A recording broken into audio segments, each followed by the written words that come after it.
안녕하십니까? 오늘 여러분들과 나눌 주제는 지구촌 다문화 상황과 문화지능에 대한 주제입니다. Cultural Intelligence 또는 Cultural Quotient라는 이야기죠. 갈수록 다문화 상황이 되어가는 이 지구촌 전체 상황을 이해하는 것과 거기에 대처하기 위해서 문화지능이 필요하다는 두 가지 주제를 같이 연결시켜 보도록 하겠습니다. 자, 문화가 뭡니까? What is culture? 문화에 대해서는 아마 이야기들을 많이 할 수 있을 텐데 막상 정의해 보라고 하면 쉽지 않은 것이 문화입니다.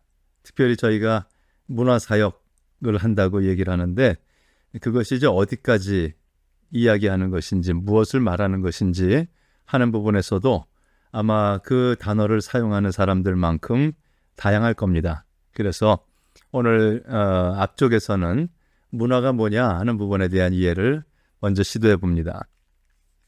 이렇게 시작하도록 하죠. 문화에 대해서 이해하면서 사람이 졸리면 자게 돼 있습니다. 생리적인 모습이죠. 자지 못하게 하면 눈꺼풀이 내려오고 나도 모르게 잠이 들죠. 이것은 가장 기본적인 어떤 생명체라면 특별히 포유류들이 느끼는 그러한 부분인데 그런 생리적인 문제를 한국 사람들은 온돌을 만들고 거기에 이불을 깔고 자는 방법으로 해결을 했습니다. 근데 미국 사람들은 어떻게 하죠? 침대라는 것을 만들고 그 위에 올라가서 잤습니다. 자, 생리적인 부분이 있는데 그것을 어떻게 해결하느냐에 따라서는 서로 다른 컨텍스트가 있다는 것이고 그것이 문화와 연관된다는 얘기죠. 같은 맥락에서 이렇게 이야기할 수 있습니다.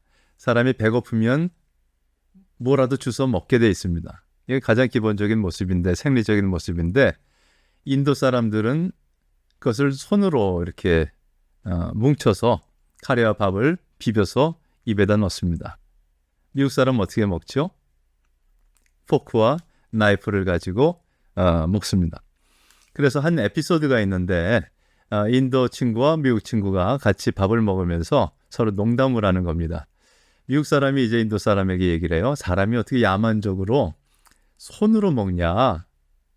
이렇게 나이프하고 포크를 가지고 먹어야지 하고 얘기를 했습니다. 그때 인도 사람이 받아쳤는데 웃으면서 야, 나는 내 손으로 먹는 거야. 근데 어떻게 누구 입에 들어갔는지도 모를 포크와 나이프를 가지고 너는 그걸 입에다 집어넣냐? 하고 얘기를 했습니다. 어느 쪽이 맞습니까?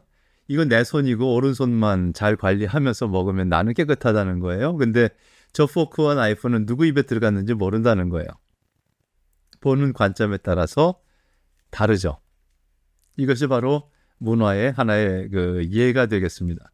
그래서 문화는 자연에 인공을 가한 것과 관계가 있다. 이 정도의 힌트가 주어질 수 있겠죠. 자연 있는 그대로의 모습에서 사람들이 손을 대가지고 사람들이 편하게 바꿔놓는 어떤 것과 관계가 있다 하는 얘기죠. 그 결과 만들어진 것들이 집의 모양이고요. 또 신발이라든지 의식주 문제 그리고 예술, 음악 이런 부분들이 생겨났습니다. 자, 또 문화란 무엇인가 하는 부분에 있어서 이런 질문을 할 수가 있어요. 문화 없이 인간이 될 수 있을까? 무슨 소리입니까? 성경에 보면 하나님께서 하나님의 형상을 인간들 속에 이렇게 심어주셔서 인간이 생명이 된 거 아닙니까? 하고 얘기를 하는데 이런 얘기를 한번 생각해 보죠. 요즘 송중기를 통해서도 다시 영화화 됐습니다만 옛날에 제가 어렸을 때 읽었던 어떤 에피소드에 보면 늑대 소년 이야기가 있었습니다. 아프리카의 한 그 부족의 아이가 실종됐습니다. 그래서 온 부족 사람들이 다 찾아봤는데 못 찾았어요. 그리고는 7년이 흘렀습니다. 어느 날 누가 발견하는데 늑대 옆에 소년이 네 발로 뛰어가고 있는 것을 봤습니다. 마을 사람들이 그를 잡았고 그리고 7년 전에 실종되었던 그 아이라고 추정해서 이제 광에다가 일단 가둬놓고 그리고 사람을 만들려고 했습니다. 그런데 사람이면 능히 문을 열고 나올 법도 한데 손을 쓸 줄 모르고 송곳니를 드러내고 으르렁거리다가 죽었다는 거죠. 그러면 이 아이는 사람입니까? 늑대입니까? 문화 없이 인간이 될 수 있을까 하는 질문입니다. 그래서 인간은 문화적 존재다 하는 부분에 대해서 우리가 부정하기가 쉽진 않아요. 인간은 인간 자체가 인간이다 말하고 싶은데 인간은 문화적 존재라는 거죠. 그리고 그 문화는 인간 공동체와 관계가 있습니다.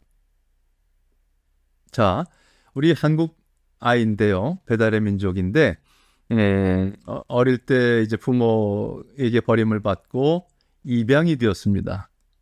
이제 소위 인지 능력이 없을 때쯤에 입양이 됐어요.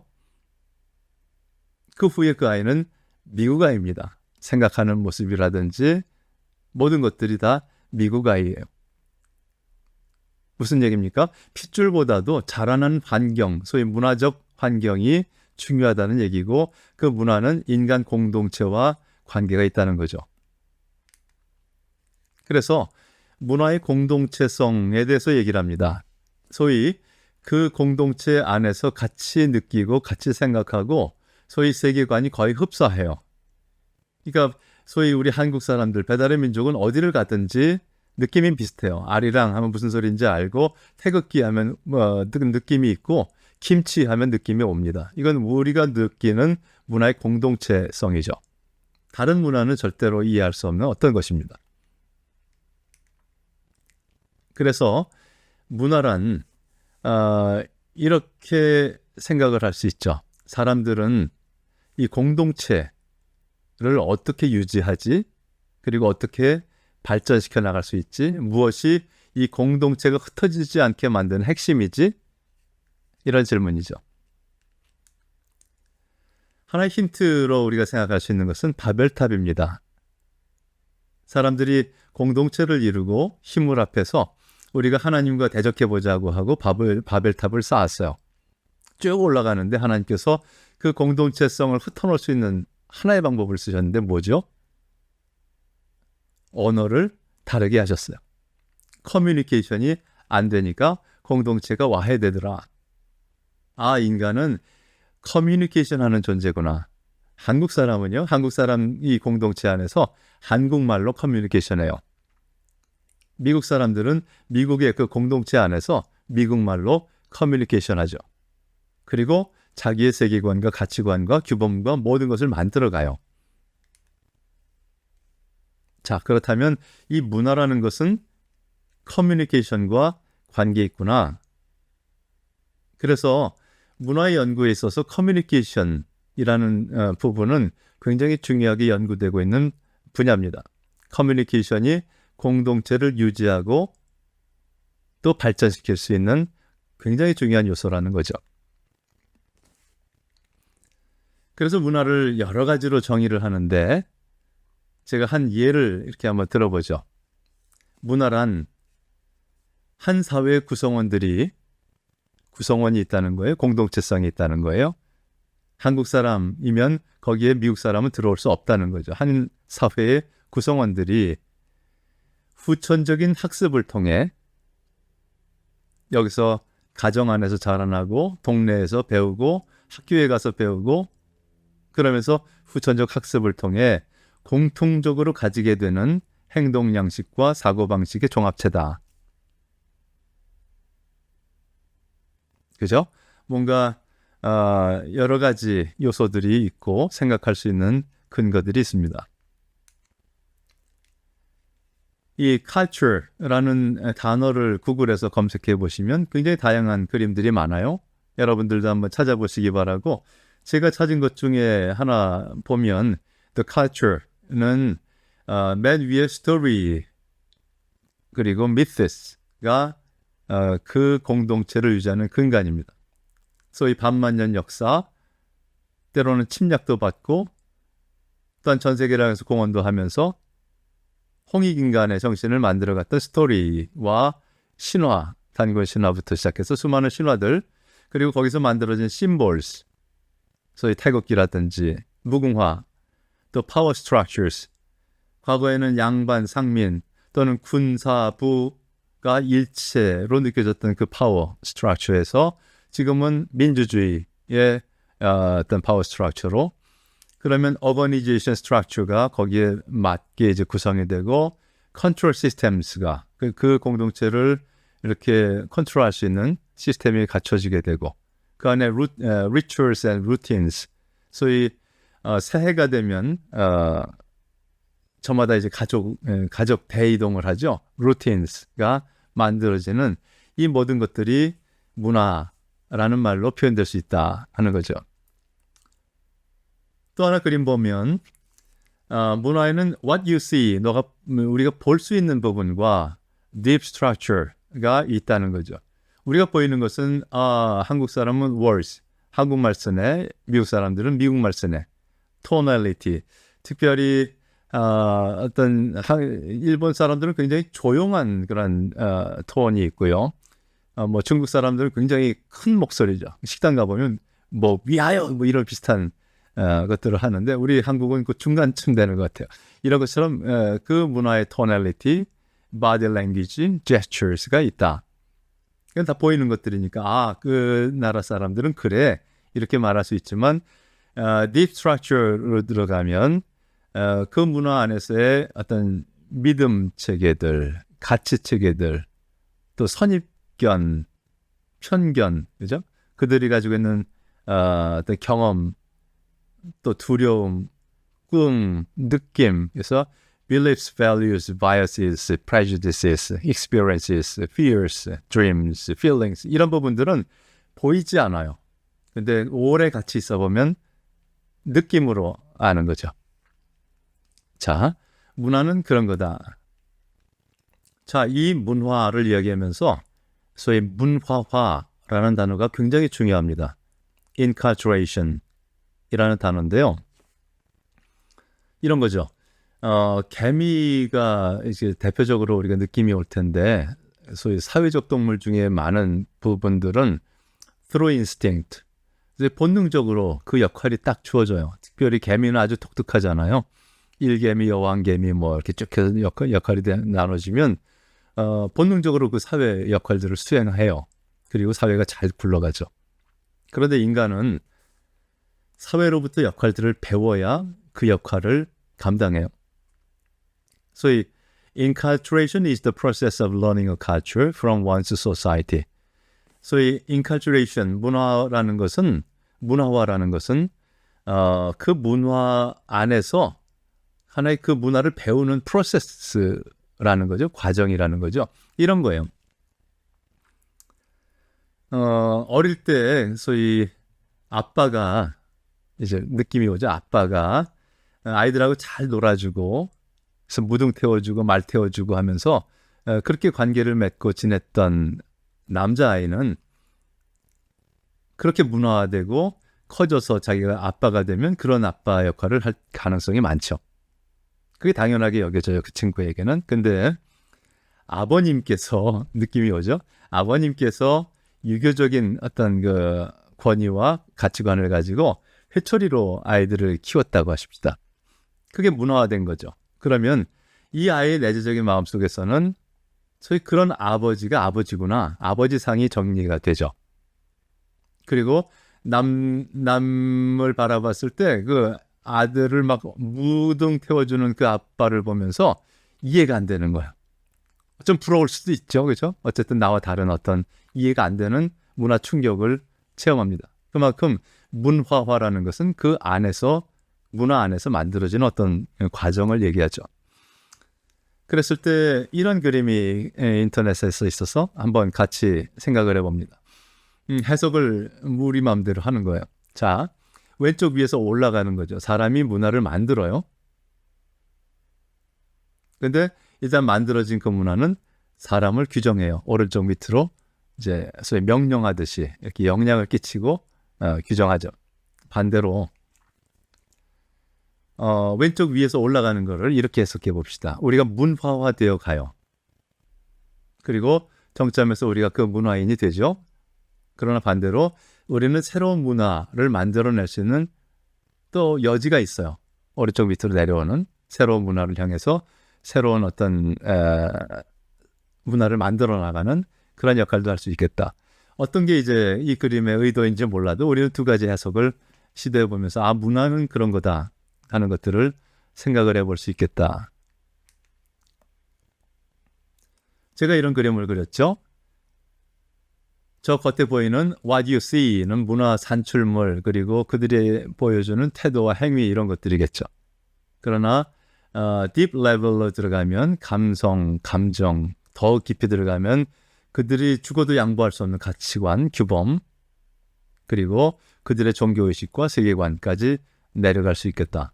그러면 이런 거죠. 일제시대 때 머리를 잘라. 왜 이렇게 긴 머리를 하고 다니냐? 단발령을 내렸습니다. 근데 차라리 내 목을 잘라라. 내 부모님이 주신 이 머리카락 못 자른다. 그들의 가치관이고 규범이고 그들의 세계관에서 근거된 어떤 결단이에요.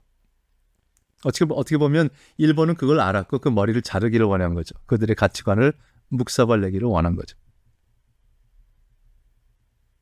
자, 우리가 이 레벨들을 생각을 해봅니다. 근데 이제 다문화라고 얘기했을 때 우리는 내가 잘하고 익숙하게 여겨지고 당연시 여겨졌던 우리의 세계를 넘어서 다른 문화를 만나게 되는 겁니다. 크로스한다는 거죠. 넘어선다, 건너간다는 거예요. 여기 그림 보니까 서로 다른 문화 속에 있는 사람과 관계를 맺어야 되기도 하고 악수를 하기도 하고 또 건너가야 되기도 하고 이런 부분들이 참 쉽지 않은 겁니다. 자, 이런 상황이 되었다는 거죠. 내 가치관이 세계 중심인 줄 알았는데 우리의 문화의 세계관이 세계 센터인 줄 알았는데 저 사람들도 자기 문화가 센터라고 생각하고 있다는 거죠. 이거 어떻게 하지? 하는 것이 새로운 이슈가 되고 있다는 겁니다. 겉으로 보이는 모습부터가 달라요. Why is she trying to shake my hand? 왜 저 여자가 악수하려고 그러지? 여성은 또 그렇습니다. Why is he bowing? 그래서 동양, 인도 이런 문화에서 이제 예의를 갖춰서 고개를 숙이려고 할 때 서로 간의 어떤 그 문화 차이가 드러나는 거죠. 이것을 culture shock, 문화 충격이라고 표현할 때가 많습니다. 다 충격을 겪어요. 놀라고, 부자연스럽고, 힘들고 그렇습니다. 이 과정 속에서 첫 번째 반응은요. 아니야, 내 문화가 중요한 거야. 내 가치관이 중요해 하고 나를 주장하기 시작하는 거죠. 그것을 ethnocentrism, 내 민족이 중심이다 하고 주장하는 겁니다. 소위 독일의 게르만족들이 우리가 센터라고 얘기하면서 유대인들을 학살했어요. 그런 모습처럼 여기 그림 보니까 재밌어요. 미국의 백인 청소년일 것 같아요. 그림이 보면 Go back to Africa.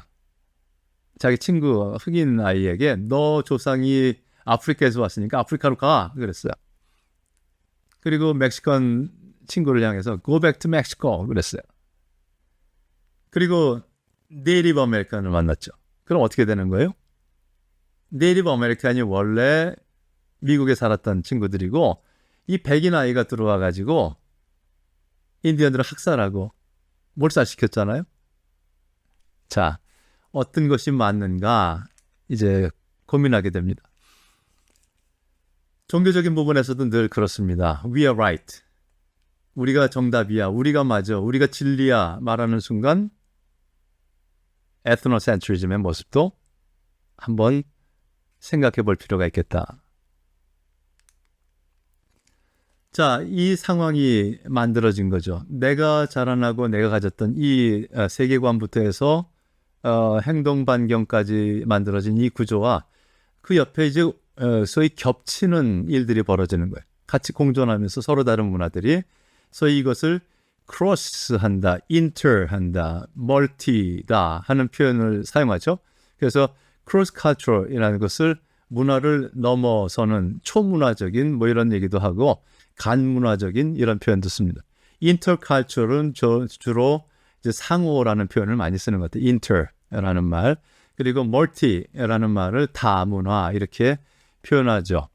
어쨌든 그 번역이 굉장히 혼재되어 있긴 하지만 우리가 대충 이해할 만한 그런 주제들이고 앞으로 여러분들이 이 부분에 대해서도 정말 연구를 많이 하셔야 될 그런 중요한 주제입니다. 그것이 지구 전체가 됐다는 거죠. 지구촌 전체의 상황이 됐다는 것이고요. 제가 그래서 이렇게도 그려보고 지도를 옆으로 좀 쭉 펴서 아니면 지구 안에서도 이렇게 그려보는데 어쨌든 이 지구촌 전체가 엮여져서 하나의 다문화 상황이 되었다는 것, 우리가 이것을 이해하는 것이 중요합니다. 그렇다면 이 그림이 좀 적합지 않은 것 같아요. 이것은 원래 그 문화의 오리진들이 거기 산다는 얘기지 이미 이것이 민족 이동을 통해서 세계 속에서 섞여 있습니다.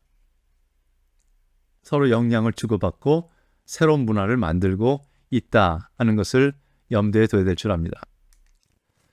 그렇다면 이 지구촌 전체에서 뭐 어느 지역에 누가 살고 뭐 이런 얘기하지 말고 지구촌 전체에서 우리가 같이 생각해야 될 글로벌 culture, 글로벌 라이프, 글로벌 소사이티, 글로벌 랭귀지가 어떤 것이 되어야 될지에 대해서 새롭게 질문해야 되는 상황이 되고 있다.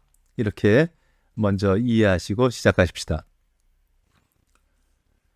이렇게 문화들이 서로 겹치면서 서로 충격을 주고받으면서 새로운 문화를 만들어 나갈 때에 제일 이렇게 관심의 대상이 되는 것이 소위 cultural intelligence, 문화 지능이라는 주제입니다. 자, 이 cultural intelligence라는 주제는요, 지구촌 안에서 이야기를 하도록 합니다. 그럴 때 이 worldview, 세계관이라는 주제가 또 우리들에게 다가오죠. 세계관이라는 것은 worldview is how you see the world. 어떻게 네가 세계를 보느냐는 관점을 얘기하는 겁니다. 내가 어떤 안경을 쓰느냐에 따라서 세계가 달리 보이죠. 이 월드뷰는 언젠가 또 다시 한번 깊이 있게 다룰 겁니다만 저희 선생님 하워드 스나이더 박사님이 21세기 들어오기 바로 전에 Earth Currents라는 책을 쓰셨어요. 부제가 The Struggle for the World's Soul, 소위 세계의 영혼들, 혼들이 스트러글하고 있는 이 글로벌 컨텍스트 안에서 우리가 그것들을 좀 구체적으로 이해해 보자고 하는 그러한 주제입니다. 21세기 이전에 쓰여진 책인데도 불구하고 지금의 상황에 아주 적합하고요. 그 시대에 벌써 미래를 내다보고 계셨던 선생님에 대해서 제가 존경합니다. 이런 거죠. 파트 1, 2가 되어 있는데 1에서는 전 세계의 주요 동향들을 8가지로 정리를 했습니다. 온라인으로 갈 거다. 전 세계적인 경제망, 소위 글로벌 컴퍼니들이 세계를 경제로 엮을 거다. 이제 앞으로는 전쟁과 뭐 공장을 돌리거나 이럴 때는 남성 파워가 중요했다면 이제는 문화, 전 세계를 엮는 커뮤니케이션, 네트워킹, 여성 파워가 새롭게 등장할 거다. 무너지기 쉬운 온실, 소위 또 환경의 문제, DNA 문제, 또 전자적인 정신, 인공지능에 대한 문제, 또 가상현실의 문제, 미국 중심의 세계가 무너질 것이라는 서구의 몰락 문제, 또 세계의 새 질서 문제에 대해서 지구적인 문화를 다루고 있습니다. 이런 상황 속에서 만들어지는 지구적인 세계관을 6가지로 정리합니다. 첫 번째, 지구 경제에 대한 관점들이 생겨날 거다. 특별히 실용주의적 세계관이 만들어질 거다. 또 양자, 소위 새로운 과학적인 세계관이 만들어질 것이다. 그리고 어떤 살아있는 지구에 대한 어떤 삶, 소위 유기체적인 생명에 대해서 이야기할 거다. 또 그것을 넘어서 있는 신적인 계획, 하나님의 역사에 대해서도 끊임없이 세계관이 움직일 거다. 그런 살아있는 신 말고 운명에 대해서도 사람들은 계속적으로 의존할 거다. 지금의 뭐 교수님들이라든지 과학자들도 사실은 점 보러 가고 수맥 이야기한다면 이건 운명의 힘에 대한 그런 세계관들이죠. 그리고 포스트 모더니즘은 계속 확대될 거다. 이러한 것들이 지금 일어나고 있는 모습을 바라봅니다. 그리고 이것을 더 가속화시키는 것이 소위 초연결이라는 단어죠. 지구촌 문화는 초연결 상황 안에 들어가게 될 것이다. 그래서 요즘에 굉장히 핫한 책들이에요. 한번 눈여겨보시기 바랍니다. 초연결이라는 단어. 그리고 그것이 온전히 사회 안에 구현됐을 때 스마트 시티, 그 안에 스마트폰을 들고 전 세계를 엮어내는 포노사피엔스들, 디지털 노매드들. 그래서 저도 이런 책들을 쭉 읽으면서 그들을 좀 이해해 보려고, 저를 이해해 보려고 노력하고 있습니다. 페이스북 심리학. 저도 페이스북 열심히 하고 있거든요. 도대체 어떤 심리를 갖고 있지? 요즘에 또 성폭력 때문에 인터넷 속에서 여러 가지 문제가 있습니다. 가상은 현실이다. 자, 인터넷 세계는 딴 세계인 줄 알았더니 이 현실을 그대로 엮어내고 있는 어떤 것이라는 거죠. 그렇다면 교회는 이러한 지구촌 다문화 상황에서 어떻게 선교해야 될까? 이미 상황은 이렇게 바뀌었고요. 우리의 전통적인 선교가 잘 안 먹혀요. 굉장히 비난도 받고 효과도 없고. 그렇다면 우리가 잘못된 것이 아니라 상황이 바뀐 거라고 이해하는 것이 맞습니다. 지구촌 다문화 상황이 되었고 우리는 거기에 대해서 다시 성경을 읽어야 된다. 다시 성경의 정신을 회복해야 된다. 문화를 넘어서 크로스하셔서 하늘의 높은 문화에서부터 이 땅의 낮은 자의 문화로 내려오셨던 주님의 모습을 생각하면서 이 크로스 컬처 미션 미니스트리에 대해서 다시 한번 고민하실 필요가 있습니다. 이런 관점에서 보면 교회는 문화진흥이라는 것에 관심해야 한다 하고 말하고자 합니다. 자, 이 cultural intelligence가 무엇인지에 대해서 원래 글로벌 컴퍼니들이 먼저 주장을 했어요. 왜냐하면 글로벌 컴퍼니들이 전 세계에 같은 기업을 이렇게 뿌리내리다 보니까 서로 받아들이는 방법이 다르다는 거예요.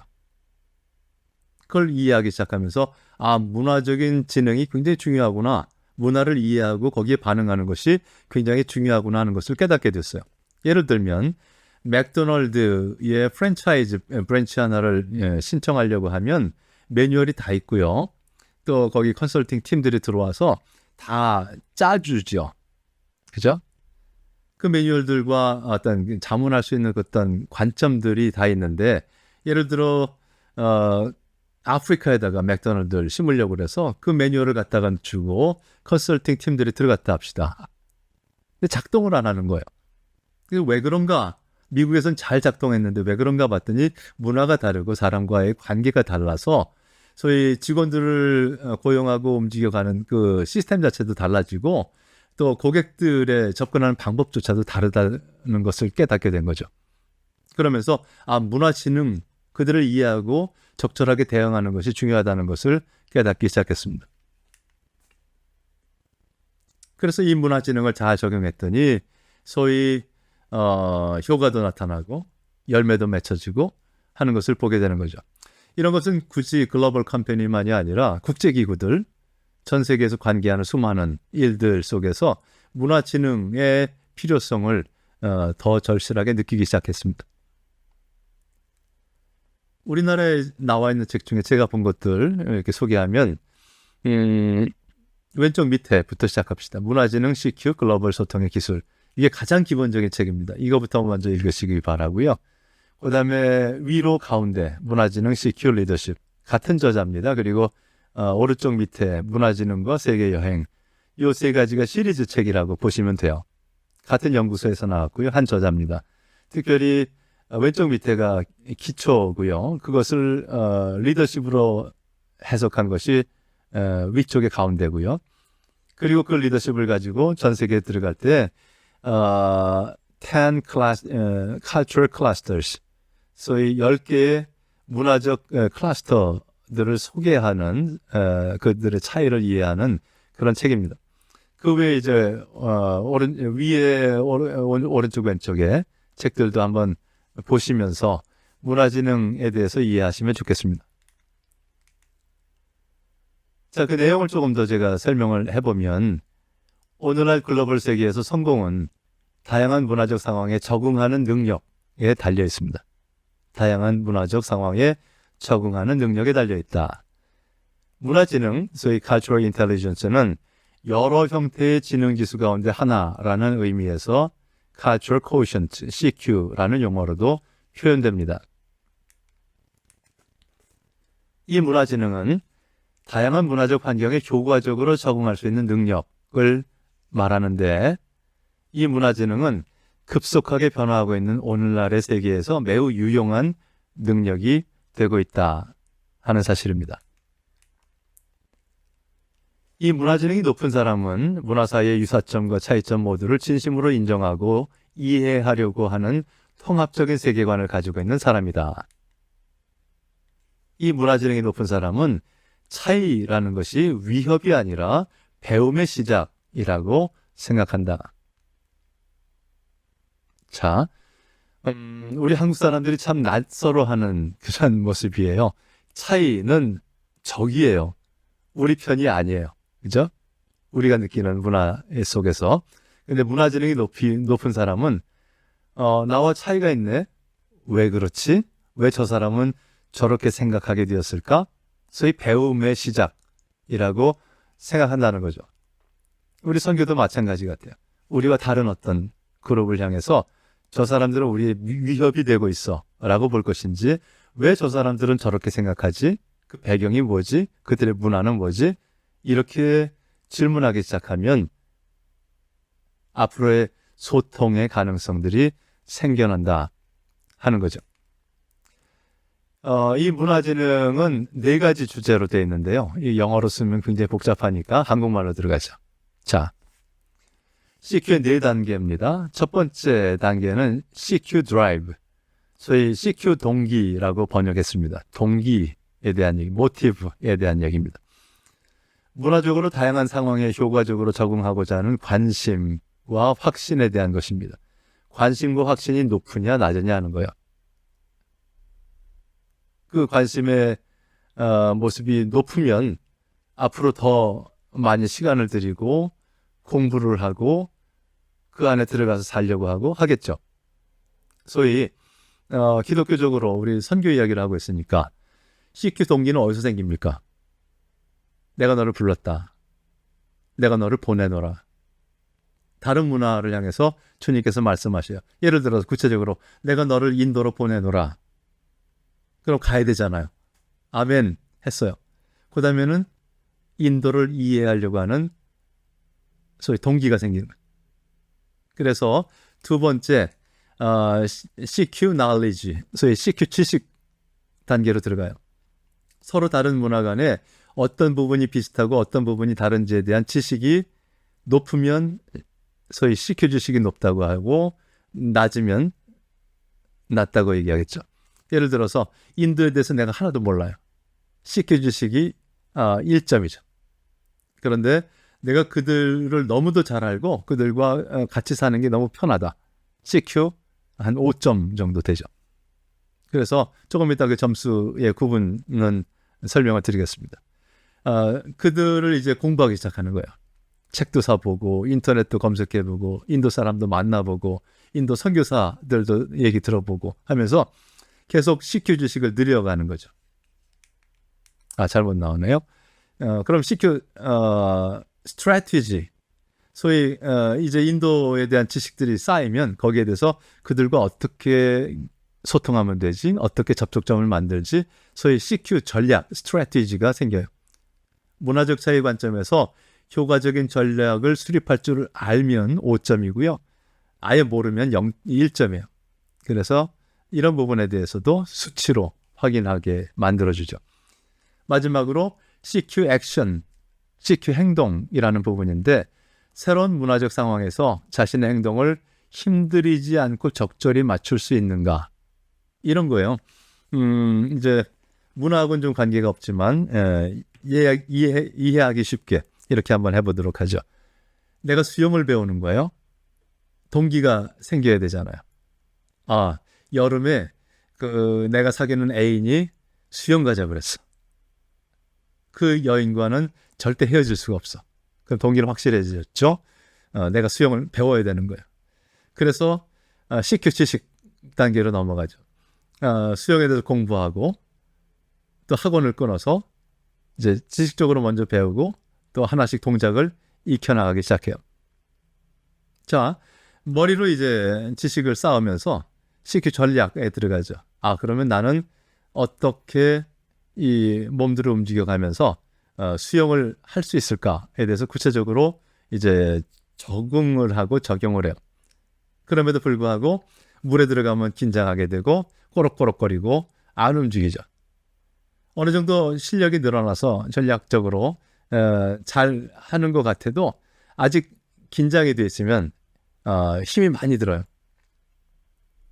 그러나 CQ 행동에서 이제 내가 온전히 이제 물속에 적응하기 시작하면 힘을 빼도 안 가라앉아요.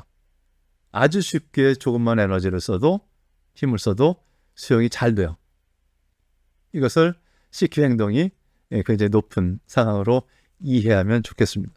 자, 이런 CQ의 4단계를 점검하게 돼 있어요. 첫 번째, CQ 동기입니다. 문화적으로 다양한 상황에 효과적으로 적응하고자 하는 관심과 확신이 높으냐 낮으냐 하는 거죠. 다문화적 상황에 적극적으로 뛰어들어 갈등과 도전을 헤쳐나가고 목적한 것을 이루려는 동기가 확실히 있냐 없냐. 동기가 약하면 지속적으로 역량을 향상시키려는 노력을 할 수 없죠. 자, 이런 겁니다. 저도 이제 많이 국내 다문화 상황에 대해서 강조를 하고 필요하다고 얘기하고 그래서 여성교회 보고 나가라고 하고 뭐 이렇게 하는데 관심과 확신이 없으면요, 높지 않으면 들을 때는 아멘 하는데 실제로 팀을 만들어서 나가지 못해요. 동기가 낮기 때문에 그렇죠. 반면에 동기가 확실해지면 말 안 해도 그들이 팀을 만들고 나가죠. 그 동기가 높으냐 낮으냐, 그러면 어떻게 하면 이 동기를 높일 수 있을까에 대해서 질문하는 분야입니다. 두 번째, CQ 지식 부분입니다. 서로 다른 문화 간에 어떤 부분이 비슷하고 어떤 부분이 다른지에 대해서 아냐 모르냐는 거예요. 지식이 많으냐 적으냐. 인도 사람들은 손으로 먹을 때 어떻게 움직여 나가는지, 인도 사람들은 결혼할 때 어떤 관심으로 어떤 프로세스를 가지고 진행하는지 아느냐 모르냐에 따라서, 그리고 왜 그렇게 하는지에 대해서 아느냐 모르냐에 따라서 그들을 이해하는 방법들이 달라져요. 자, 여러 문화 간의 공통점, 차이점, 특징에 대한 지식을 얼마나 많이 가지고 있는가. 이게 이제 중요한 관점입니다. 사람들의 생각과 행동에 영향을 주는 문화의 역할에 대해서 어느 정도까지 이해하고 있는가. 문화에 대한 지식이 없으면 문화적 차이에서 발생하는 문제를 해결할 수 있는 근거를 갖지 못하고 싸워요. 서로 이해 못하니까 오해가 생기고 그러면 적으로 알게 되고 싸워요. 근데 알면 저 사람들은 저렇기 때문에 저렇게 행동하는구나. 이해의 근거가 생겨나고 그리고 어떤 그 접촉점이 만들어지죠. 그렇다면 어떻게 이러한 지식, 소위 CQ 지식을 높일 수 있을까에 대한 어떤 고민들이 두 번째 분야입니다. 세 번째 분야는요, CQ 전략 부분입니다. 문화적 차이 관점에서 효과적인 전략을 수립할 수 있느냐 없느냐에 따라서 수립할 수 있으면 5점, 수립할 줄 모르면 0점, 1점이죠. 그래서 CQ 동기와 CQ 지식을 가지고 실제로 어떻게 행동해야 되는지에 대해서 묻는 부분입니다. 동기와 지식을 실제 상황에 적용하려는 능력이죠. 타문화적 상황을 효과적으로 이끌어가기 위해서 어떻게 행동해야 하는가 하는 질문에 대해서 답을 찾아가는 것이 바로 이 분야입니다. 마지막으로 CQ 행동 부분은 새로운 문화적 상황에서 자신의 행동을 힘들이지 않고 적절히 맞출 수 있는지, 아직 몸에 힘이 들어가 있으면, 마음의 근육에 힘이 들어가 있으면 1점, 힘이 쭉 빼고 빠지고 편하게 움직여갈 수 있으면 5점. 다문화적 상황에서 어느 정도까지 적절하게 행동할 수 있는가, 즉 다문화적 상황에서 실제로 적응해내는 정도를 나타내죠. 언어적, 비언어적 행위의 유연성이 모두 거기에 해당되고요. 다른 문화적 규범에 대한 적응력도 포함됩니다. 그래서 그들이 농담하고 귓속말하는 것도 다 알아듣는 것, 느낌도 다 알아듣는 것, 그들의 속 사정까지, 속 마음까지 다 이해하는 것, 이쯤 가면 5점이죠. 그러면 어떻게 하면 이러한 CQ 행동을 높일 수 있을까 하는 것을 관심하는 것이 바로 이 네 번째 영역입니다. 선교사님도 사실은 이 부분이 가장 중요한 마지막 파이널 골이죠. 어떻게 하면 그 문화 사람처럼 느끼고 생각하고 그 안에서 복음을 나눌 수 있을까? 힘 쭉 빼고 힘들이지 않고 긴장하지 않고 장기적으로 평생. 그래서 어떻게 보면 다시 한국 문화로 돌아온다는 것이 역충격이고요. 돌아오기 힘들 정도로 그 문화에 쑥 빠져들어가면 CQ 행동 5점이 되는 거죠. 자, 아까부터 계속 1.5점 얘기를 했는데 도대체 저분이 말하는 1.5점이 뭐지? 생각했다면 여기 정리가 되어 있습니다. 낮은 문화지능 1점에서부터 높은 문화지능 5점까지 각 단계가 네 영역에 다 적용됩니다. 1점은요, 새롭게 만나는 문화를 소위 내문화 중심적으로 판단하는 거예요. 그러니까 아예 상대편을 인정하지 않는 것. 내가 맞아, 너가 틀렸어. 어떻게 그렇게 먹냐? 어떻게 그렇게 생각해? 말한다면 1점. 이게 빵점이라는 거죠. 반대로 상대방의 언어나 5점에서 비언어적 행위로부터 문화적 차이에 대한 중요한 단서나 암시를 다 파악할 줄 알고 자연스럽게 내 생각과 행동을 그에 맞춰서 적응시킬 수 있고 때로는 무의식적으로 반응해도 그 사람들처럼 행동한다면 5점이요.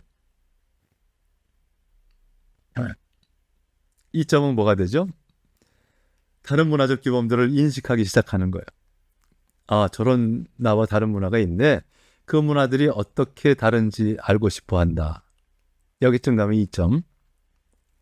3점 가려면 다른 문화의 규범들을 내 생각 안으로 수용하기 시작해요. 아, 인도 사람들이 밥을 먹는 것은 손으로 먹고 이렇게 먹고 이런 세계관 속에 있구나. 이걸 받아들이기 시작하는 거죠. 나도 한번 해볼까? 같은 상황에서 사람들이 대응하는 방법이 다른 것은 문화 차이 때문이라고 설명한다. 저 사람들은 틀렸어가 아니라 그건 문화가 달라서 그래. 이렇게 마음으로 인정하고 설명할 수 있기 시작하면 3점. 4점은 다른 문화권의 규범들에 내 생각과 행동을 맞추어가면서 적응할 수 있다. 이제 어느 정도 10년차 선교사 되고 이러시면 잘하는 것처럼 보여요. 그 정도 4점. 그러나 내심 아직 긴장하고 있고 때로는 스트레스 되고 있고 하다면 아직 5점까지는 못 간 거죠. 10년 차라고 했으니까 오해하지 마십시오. 10년 차 돼도 4점이구나 이게 아니라 예를 들어 10년 차나 됐는데도 4점으로 계시는 분도 계실 수 있다 이런 얘기예요. 그러니까 이건 사람 차이고 사람들의 태도 차이고 그렇습니다. 자, 그러면 문화지능을 높임으로써 기대할 수 있는 예측 가능한 이점들을 이렇게 생각할 수 있습니다. 이게 보통 이제 이쪽 연구를 하는 사람들이 문화지능이 필요하다고 하는 이유예요. 첫 번째, 우수한 문화 간의 적응력을 키울 수 있다. 그리고 업무 수행 능력을 향상시킬 수 있다. 서로 다른 문화 간에도 의사결정, 협상, 네트워킹, 글로벌 리더십을 발휘하는데 굉장히 능력을 발휘하는 그런 결과를 가져올 수 있다. 또 개인적인 삶의 질을 향상시킬 수 있다. 소위 다른 문화권 사람들과 일을 같이 할 때 느끼는 피로, 스트레스를 줄여갈 수 있다. 글로벌하게 여행을 하거나 일하는 것을 즐길 줄 안다. 네 번째, 높은 성공률과 수익성. 이분들은 이제 글로벌 컴퍼니 관점에서도 수익성. 근데 뭐 결과물 이렇게 합시다. 다양한 문화의 훌륭한 적응력을 가지고 탁월한 업무 성과를 보여주는 사람은 더 많은 결과를 낼 수 있죠. 고용도 더 잘 될 수 있고요. 승진도 더 빨리 될 수 있고요. 성과급에서도 앞서갈 수 있고 높은 연봉도 기대할 수 있고 비즈니스의 성공도 가져올 수 있고 우리식으로 얘기하면 선교의 성공도 귀한 열매도 가져올 수 있죠. 지구촌 다문화 상황에서 우리의 삶은 함께 살아갈 수 있는 능력에 달려 있습니다. 이건 뭐 이제는 뭐 회피할 수 없는 그런 상황이죠. 서로 다른 문화가 우리 옆에 공존하고 있는데 문화 간에 충돌할 거냐 아니면 상호 존중을 전제로 한 문화 간의 공존을 만들 것이냐. 우리 기독교적인 입장에서 보면 그들과 공존하며 친구된 후에 우리들의 삶으로 내 마음속 깊은 세계관을 나눔으로 말미암아 복음을 전할 수 있을까? 이는 매우 중요한 이슈가 되고 있다는 거죠. 자, 이제 이 관점 속에서 다음과 같이 질문하고 또 과제를 드립니다. 지구촌 다문화 상황에서 선교를 하기 위해서 우리는 문화진흥을 어떻게 준비할까? 그리고 어떻게 활용할까? 하는 주제입니다. 지구촌 다문화 상황은 이미 세팅이 됐고요. 변화됐어요. 거부할래 거부할 수가 없는 상황입니다. 거기에서 우리는 선교를 해야 돼요. 이 또한 하나님의 명령이기 때문에 거부할 수가 없어요. 그러면 이제 방법은 효과적으로 하기 위해서 문화진흥을 사용해야 되는데 어떻게 준비할까? 그리고 어떻게 활용할까? 하는 질문입니다. 이미 땅끝이 대한민국 안으로 들어와 있습니다. 외국인 근로자들, 다문화 가족들, 탈북민들, 외국인 유학생들 그리고 뭐 조선족과 고려인들까지 한 한민족 전체 그래서 국내에 수많은 땅끝들이 들어와 있어요. 국내 땅끝 선교가 절실하게 요청되는 그런 상황입니다. 하나님께서는 하라고 하시는 거죠. 그럼 그들을 이해하고 품어주기 위해서 문화진흥을 어떻게 준비해야 될 것인가? 또한 지구촌과 연결하는 중요 통로들이 계속 이제 확장되고 있어요.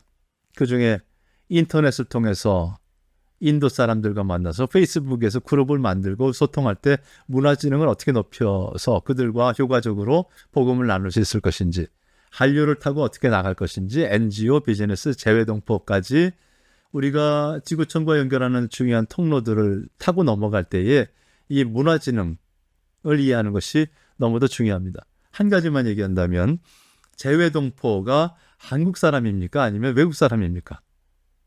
아니면 그 중간입니까? 즉 우리가 한국에 사는 분들이 800만에 가까운 우리 재외동포들을 바라보면서 그들이 한국을 무조건 지지하고 한국 사람이라고 생각할 줄 알아요. 근데 전혀 그렇지 않습니다.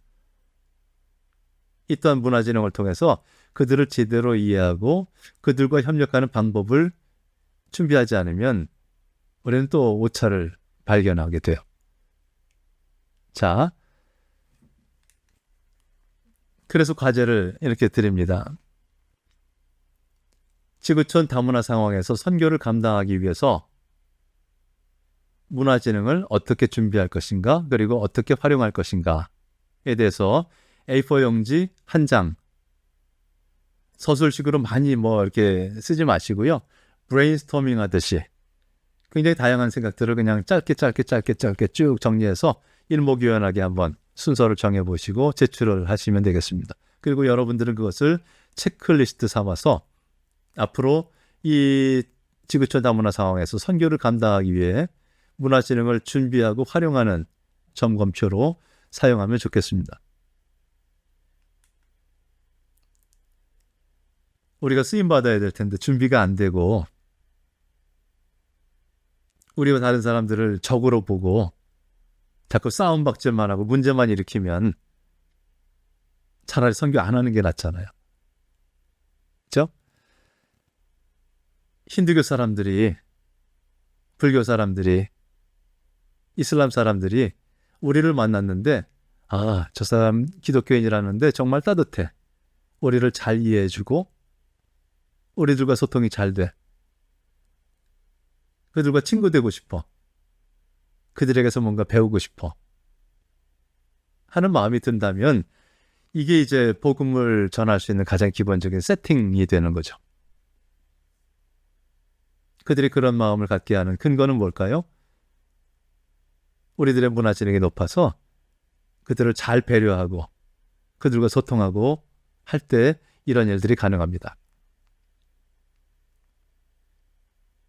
저와 여러분, 문화 지능을 잘 높여서 주님의 선교에 쓰임받기를 기도하겠습니다.